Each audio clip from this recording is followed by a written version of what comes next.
Hi guys, I'm Zach from Nodux Media. No. Welcome back to Podcast and Cars. There we go. I don't know why I got my intros all mixed up. Anyway, in today's video, we're going to discuss, well, we're going to take a break from discussing the car community and stuff from there, because I feel like we've spoken about it enough in the previous episodes of Podcast and Cars, which is not really a podcast. Please, somebody give me a better name for this series. Anyway, in today's video, I haven't scripted anything, but I thought we'd discuss the movement in the car manufacturing world, and why car manufacturers don't make cool cars anymore, in short. So I thought that would be like a pretty cool thing to discuss. So hence why we're here. So obviously we all know the example of Mitsubishi stopping making the Evo and the Lancer just in general, I believe. But then also things like they don't the Eclipse has been renamed since then to the Eclipse Cross, and now it's a big SUV that's really ugly. But the Eclipse used to be a two-door sports coupe version of the Evo. It came with the same engine and drivetrain setups. You could have it front-wheel drive or all-wheel drive. That is spectacular, and that was like such a cool car. I don't know why Mitsubishi dropped that, and then on top of that, I don't know why Mitsubishi disgraced the name Eclipse by making it an SUV. But anyway, moving on. Yeah, there's obviously a lot more examples than that, but I am sorry to say I'm gonna bully Mitsubishi in this video. But why are car manufacturers not doing cars like that anymore? And the very simple answer is, or at least from my perspective and what I've learned and read up on the internet, I obviously may be wrong, and somebody who owns a car manufacturing company can message me and tell me more about it, and then I'll update you guys in another video sometime down the line. But for now, it's what I've read on the internet, okay? And what I've kind of found is simply the market has adjusted. Whilst back in the day, I want to say like in the early 2000s and the 90s and stuff like that, fuel was at least relatively cheaper, or it had come down in price after a rise in price. So people had cash to spare for fuel. Ergo, sportsier cars had more of a chance to grow and to actually get up. Obviously, particular manufacturers continue irrelevant, aka like Ferrari and Lamborghini. They kind of just made sports cars irrelevant, and Porsche and stuff like that. But particular car brands like Mazda or Mitsubishi, Toyota, even some of the American brands, they'd pause when there was like a fuel crisis. There's a helicopter. I should be louder than the helicopter. They'll pause the sports car or sportsier spec'd cars during a fuel crisis, because obviously not many people are going to want to buy it during a fuel crisis, especially a sportsier car that's going to be using more fuel. So I feel like now we've definitely headed towards, especially because of the electric car movement, we've headed towards a point where car manufacturers kind of don't want to make sportsy cars until we all fully electric, or whatever the next movement's going to be, if it's hydrogen or whatever. I think that's actually the main reason. They're kind of waiting to see where the next automotive engine kind of will be. If it's going to be a hydrogen engine, or if it's going to be electric, or powered by the hopes and dreams of small children. Who knows?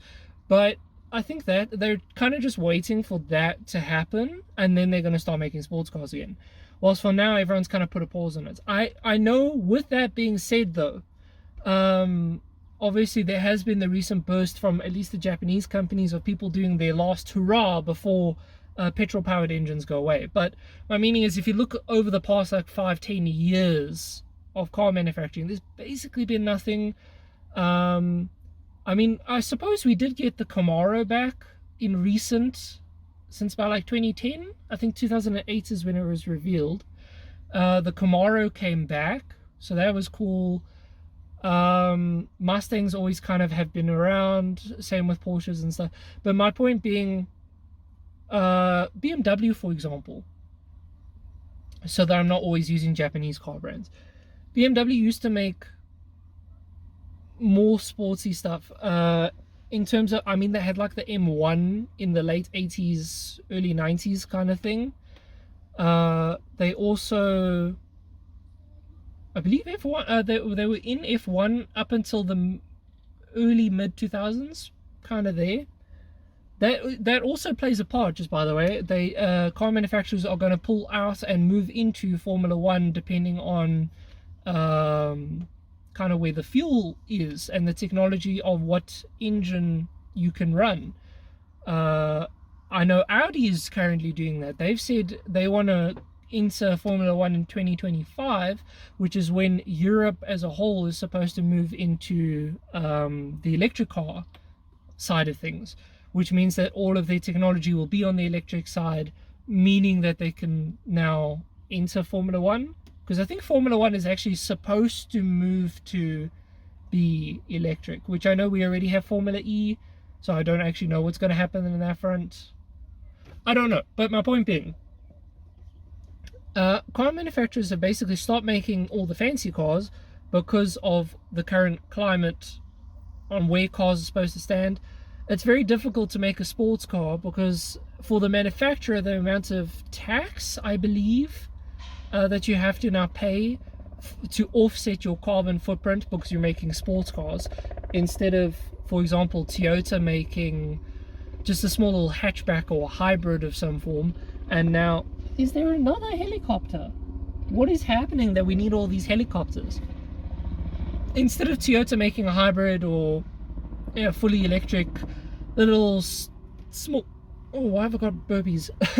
A small electric thing, like a little hatchback or something, because now they don't have to offset their carbon emissions as much because it obviously produces less emissions, blah blah blah blah blah. From what I've read, that is the main stigma that's currently out there. Basically, people don't want to make these cars because of the offsets that then you have to pay into it. I don't know. I know that's obviously why a lot of car brands at very least have like cut down the amount of sports models that they make.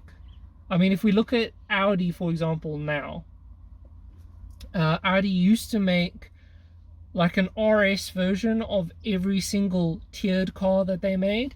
I think now they've got the e-tron. I think they've got the RS6 still and the RS3. I know they make S versions of the S4 and the S5 and stuff like that, but I don't know if they actually still make the RS5, the RS specs, or at very least I don't know if they make them but as V8s, because I know Mercedes obviously with the C63, or the 63 range I should say, which used to be their massive V8. They've cut down on that, and I believe they're actually saying for future AMG models, it's all going to just be a 2-liter turbocharged engine.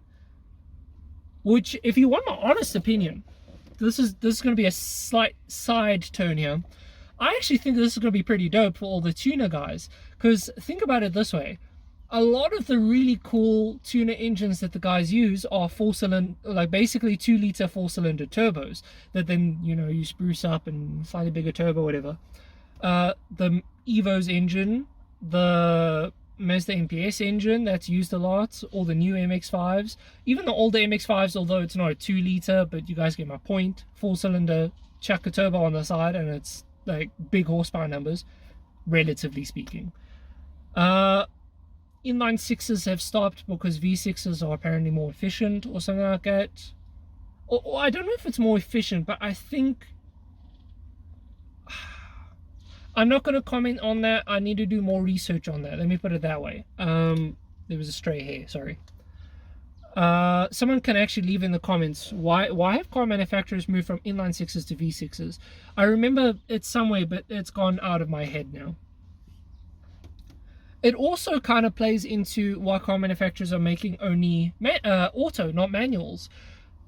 because autos are actually faster these days. Like you can, or at least flappy paddles, you can get a car to be like so much faster. I know when the 400Z, again, I know it's not the 400Z, it's actually just called the Z, but moving on. When that was launched, they obviously said, okay, it's going to have a manual and automatic version. Automatic version was like 0.2 seconds faster. No, probably more. It was so much faster in a 0 to 100, 0 to 60. So that's, I don't know, that's wild. The fact that, you know, it's gotten to that point and that level of being that fast now. And that's kind of why manufacturers of sports cars don't make their cars in manual. I mean, think about, when was the last time a Ferrari came out in manual, or a Lambo? No, it just doesn't really happen anymore. So on that front, that's why they don't make manuals anymore. Although we do still have companies like Porsche, and I know Honda has done it for the new Acura. It's all manual gearboxes because that's kind of what we all prefer. And then obviously Toyota with the new Supra, they've released the A91, whatever it's called, which is the manual version. Like I said, the 400Z, of which I do want to, I know I'm busy complaining that car manufacturers don't make cool cars anymore. I do want to just very quickly iterate. The Mark V Supra in recent, the R35 GTR is still a thing. 400Z. I'm trying to think of other cool things that were announced recently. I can't really think of anything, but like, car manufacturers are still making cool cars. It's just, I feel that was only in a very recent brief little bubble, whilst for now and probably in the next foreseeable 5 years, car manufacturers aren't really gonna do anything.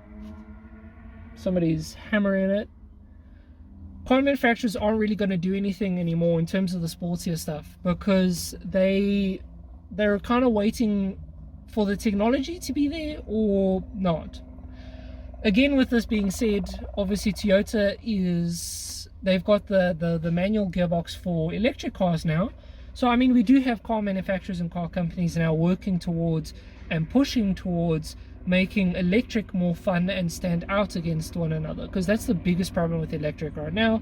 You can't really make it unique. Once you've driven one, you've kind of driven them all. I want to say it all feels kind of the same. So okay, we got another helicopter and a guy right in front of me who decided to come and talk on his phone right here. Anyway, so you know, it's hard to set aside your car in an electric form, because how do you make it different besides the fact that it's got like more horsepower? I bet if you drive a Tesla Model S Plaid, whatever it is, versus a Rimac Nevera, that might feel a little bit different, because I mean, I think most of the weight in the Rimac is kind of behind you, so it acts like a mid-engine car. And then, yeah, I don't know. I'm hesitant in terms of the MX-5s and where the MX-5s go, because Mazda has not dropped the MX-5 range since they started making it, and I don't think they plan to. I think they want to keep the MX-5 because it is the world's most popular selling sports car. Not gonna say it's their most popular car, of course it's not. That's probably like the Mazda 3 or Mazda 2 or something like that, or maybe the CXs, because SUVs right now. But you know, Mazda's been pushing to try to keep the MX-5 alive, and they've recently been making some pretty cool additions to the MX-5. I mean, the most recent, I suppose, was the ND-RF, which was the hard top version of the ND, of which I believe got a spec above that as well. Trucks? Bruh. Anyway, so like, you know, car manufacturers are making cool cars still. It's just not as many as what they used to. Another whole debate that then kind of feeds into this is the fact that, for example, majority of car companies have moved towards SUVs because that's kind of what sells to majority of the public. So you and I may enjoy our small sports cars or sportier four-door coupe kind of setups, but the SUVs have kind of just taken over. And to be honest with you, I've recently noticed that pickups, buckies, whatever you want to call them, they are starting to pick up now. And I think car manufacturers are going to start looking at that, because I believe that is the last vehicle type that you can still put in like massive engines. And that's what car manufacturers want to do. Don't for a second think car manufacturers don't want to make cool cars.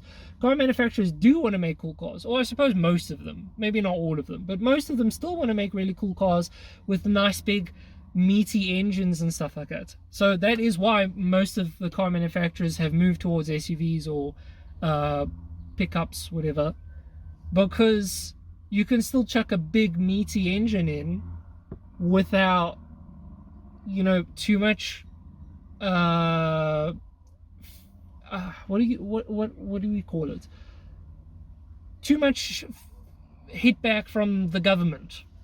You guys know what I mean. I don't have the proper wording for it, but there's not much, because it's such a big vehicle and it's meant to tow big stuff and act as a utility vehicle and blah blah blah blah blah. Car manufacturers get away with their emission standards and stuff like that, or at least a lot more than what you would for a sporty hatchback. I don't want to shout at sporty hatchbacks though, because even with a little 1.6 engine, like a little sporty hatchback is great. The old little Fiesta ST proved that as well. That's also a fantastic car to drive. Where's our old little sporty hatchbacks? Toyota proved that you can do it with a little 3-cylinder turbo. Where's our sporty hatchbacks? I miss our sporty hatchbacks. I suppose Suzuki still makes the Swift. But my point being, car manufacturers have moved towards SUVs simply because it makes them more money and they need to, well, make more money. I believe in the history of the world, there's only 2 car manufacturers that have never actually gone bankrupt at some point in their running. And that is Ford and Tesla. And Tesla's kind of on the line right now, apparently, according to Elon Musk, from an interview that I saw about him. So, I mean, it's hard to keep car manufacturers alive, is basically what I'm trying to point out. And in order to stay alive, you need to make cars that will make you money. It's why even the likes of Lamborghini and Ferrari and Aston Martin and companies like that have started to make more, I don't know what to call it, but like okay cars, or more normal people cars. For example, the Ferrari SUV that's coming out. It looks terrible, it's absolutely disgusting, but we all know that there's going to be some footballers or soccer players or people basically with more money than brains, and they're going to buy it simply because they can. I actually saw one of the Aston Martin SUVs the other day in a very posh big area, because of course. And again, disgusting, but guess who is driving it? Basically a rich mommy who brings their kids to school. Do you know what I mean? Like, that is majority of the market. And I mean, if you can edge into that market because of the fact that, you know, you as a higher end car company now have a car that they can buy, they will buy it. Instead of, you know, I mean, previously all these people who are currently buying the Ferrari SUV, the Lamborghini SUV, whatever, they were limited to the Porsche SUV or the BMW SUVs. That was their limitation. Those were their only options. Now Toyota and Lexus have come out with theirs. Nissan has their fair share. And everyone has their niche. I mean, obviously not all of them are meant to be the super high, super expensive class. Some of them are meant to be lower down, blah, blah, blah, blah, blah. But, you know, now Lamborghini has theirs.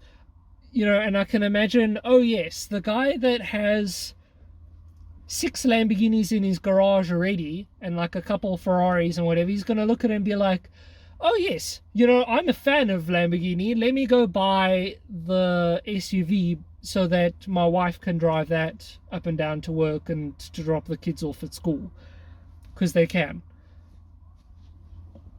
Again, so yeah, and also keeping in mind, so some countries have, you pay more tax on your car or more to keep it registered or whatever like that, depending on the size and the weight of the car.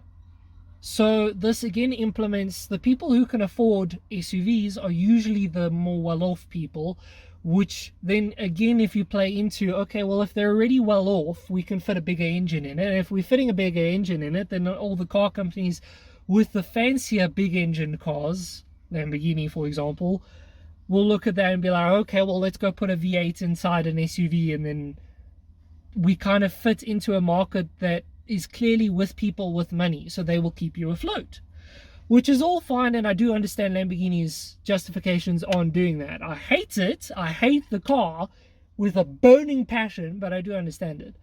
But I mean, if we look into the earlier 2000s and stuff like that, that is why Lamborghini actually moved from doing just their high-end super luxury car, aka the Countach Diablo Murcielago. I'm talking about that kind of era. Because after the Diablo, when the Diablo got replaced and the Murcielago came along, they decided to release the Gallardo plus minus at the same time.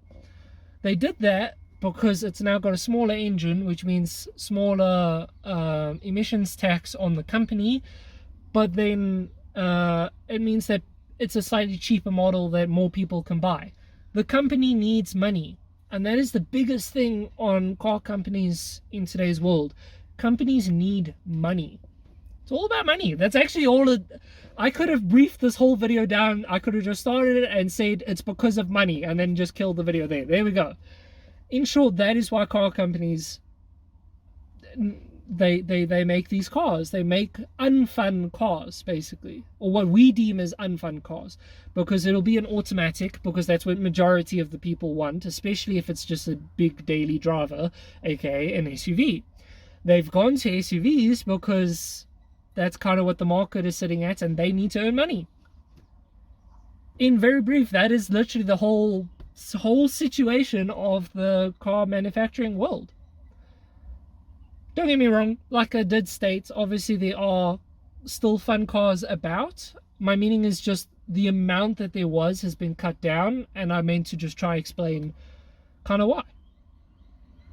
If you want my personal opinion, I wouldn't be stressed too much, because I think when we get to the point on, okay, what is actually the next stage? Is it going to be biofuel?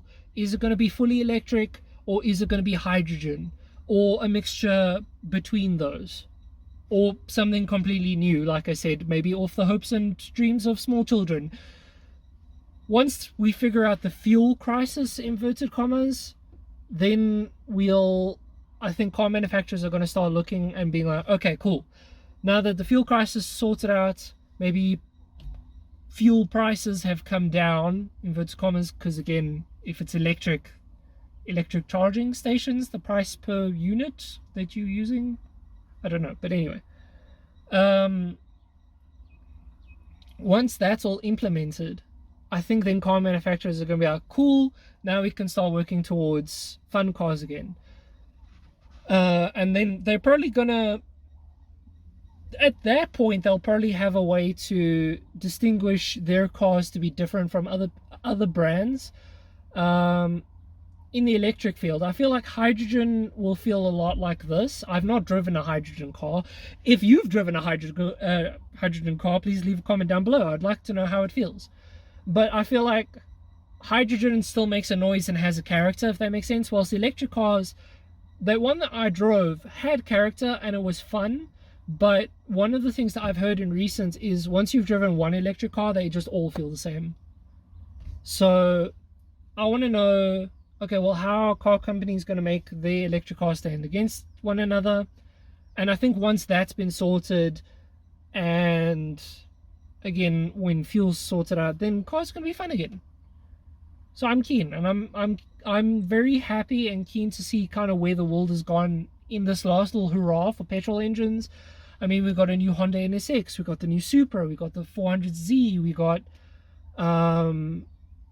for the German guys a new Z4. That wasn't going to happen as far as I'm aware. That was actually going to be a killed part. There was going to be a killed car basically, and up until Toyota basically approached them. Audi's got some of the RS models still that aren't hybrids. They're still full petrol, big grunty cars. I do think that what I've spoken about is basically going to be the very last hurrah. I mean, I believe Dodge is actually killing off their muscle cars. Chev has already announced, I think they've already killed all their muscle cars. Ford, I think, is keeping the Mustang alive till the very last second that they can. But, yeah. 'Tis the world that we live in. Car manufacturers, unfortunately, have to go with the times of the world. And the world is just not in the place for sports cars right now.